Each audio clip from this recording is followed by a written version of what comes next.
This one movement can tell you more about your hips, legs and your movement options than most exercises ever will.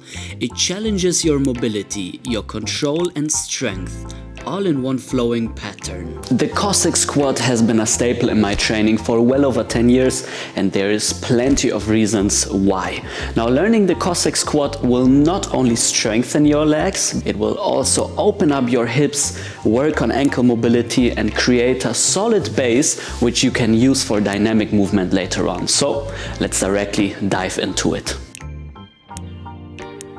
The Cossack Squat is not only a great move in itself, but also will help you get other movements down, like the pancake stretch, which is an important step towards learning the handstand press. And most certainly you will benefit from open hips, which you can use in open form movement scenarios. So let's directly start with some preparations. The first task that we can do in order to prepare our bodies for the Cossack Squat are hip rotations. So our hip joint can actually also rotate quite a bit. So we can simply sit in this 90-90 position. Now from here, I try to lift one knee upwards towards the sky without letting the other one follow. I can also support myself on the floor, find an upright position and really squeeze my hip outwards as much as I can. At the end range, I want to hold for 5 seconds. Only then I will allow this knee to travel towards the floor and the other one to follow. And that's 1 repetition. Slow and steady wins the race. 5 reps on both sides. If you get cramps and this exercise feels too hard for you, you can also try to see if small bounces like this will help out quite a bit. What we've done now is working on external, meaning outwards rotation. We can also do the same thing working internally. So again, in this 99 position, we try to see if we can lift our leg up into the air and find now this inwards rotation in the hip. If you can do it sitting on the floor, lifting your leg up like this, that's great. If not, you can also hold your leg upwards and try to do it passively until you can also find a little bit of active range of motion right here. Welcome to Cramp City. But after some times, the cramps will go away and what's left is usable mobility. Next up, let's work on the flexibility of the inside of the leg, as this is quite helpful when going into the full Cossack Squat. Sitting on your bum, one of your leg stays close towards you, the other one stretched out diagonally. Now from here, I can find these small bounces into different ranges, trying to see where I need to go in order to open up my leg. We can continue by placing one of the legs on the floor quite close to our bum while the other leg stays nice and long towards the side.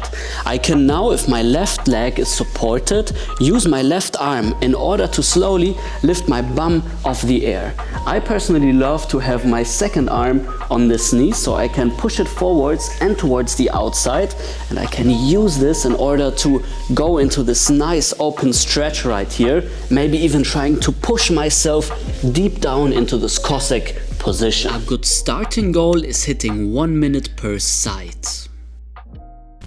Brief history lesson. Why is the squat called Cossack Squat? What are the Cossacks? Well, the Cossacks are a group of Ukrainian dancers and fighters back in the day. They had a dance, they called it the Hopek dance, in which they performed crazy acrobatic moves low on the floor, hopping from one leg to the other. A friend of mine, Ludwig, and I, we even tried some of the moves, and how we did, you can check out by clicking up this video. Now back to the Cossack Squat.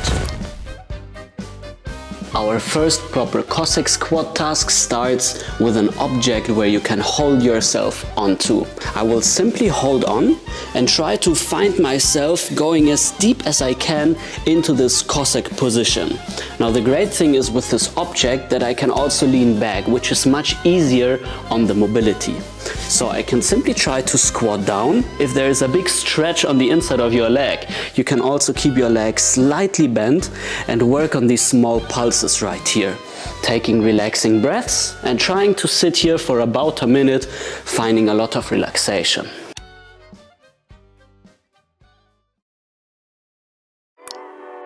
As soon as you feel comfortable with the holding Cossack squat, we can use a counterweight in order to find a freestanding Cossack squat. Why counterweight? Well, it's basically the same thing as holding onto something. It basically will pull you more towards the front, and this is the crux of the move for many. Because if you come into a Cossack squat with slightly tight ankles and tight hips, you will find yourself leaning or needing to lean backwards, right?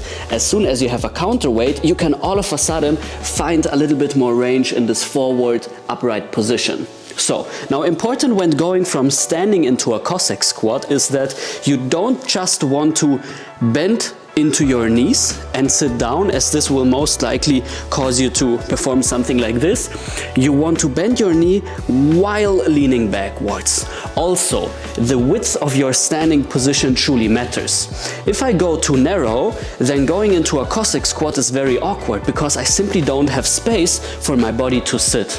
The same thing is, if I'm too wide, going down is very tough. So it takes a little bit of time to figure out exactly what your stance for the Cossack squat is. Bending while reaching backwards with your bum, extending the weight forwards. You can either keep your feet on the floor or turn them open. Both of this is possible, and you can try to see which one feels better. If you feel like at a certain range, wow, this is already too much of a stretch, then simply stay here and perform reps from one side to the other. The more time you spend in the Cossack, the more you can sit down and find even relaxation right here in this position. Now, I would recommend picking a weight from about 5 kilograms and slowly over time decreasing it to 2 kilograms until you need no counterweight. So you can sit down fully and perform repetitions right here. Doesn't this one feel great? Well, I even got more in this video for you. Before leveling up the Cossack squat and looking at very cool variations, let me briefly tell you about my anti-fragile base mini online program. Now, this program will cover more than just a Cossack squat. Many different hip mobility exercises, lower body-based tasks in order to build lower body mobility, flexibility and strength. It doesn't cost too much, so it's a perfect entrance for you into more hip freedom. Now, let's continue with the cool variations.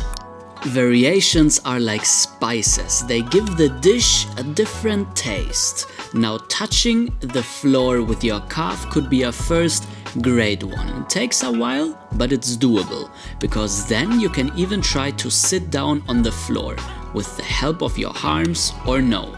Turning is another great option, as it won't only target the inside of your legs, but basically your 360 availability of your legs. Inside, forward, outside, backwards. And to round it all up, let's give it a freestyle, because the Cossack squat isn't just a leg exercise. It's a mirror for how well your body moves. So take your time, explore the variations and let the movement teach you. And this, folks, is the Cossack squat. A true gem for your lower body. It won't only create mobility and strength, but especially movement options that you can use dynamically. And this is what I'm all about. Now, if you like this video, please let me know in the comment section. Give this video a thumbs up and don't forget to subscribe so you don't miss any of the upcoming videos. Happy practice, over and out.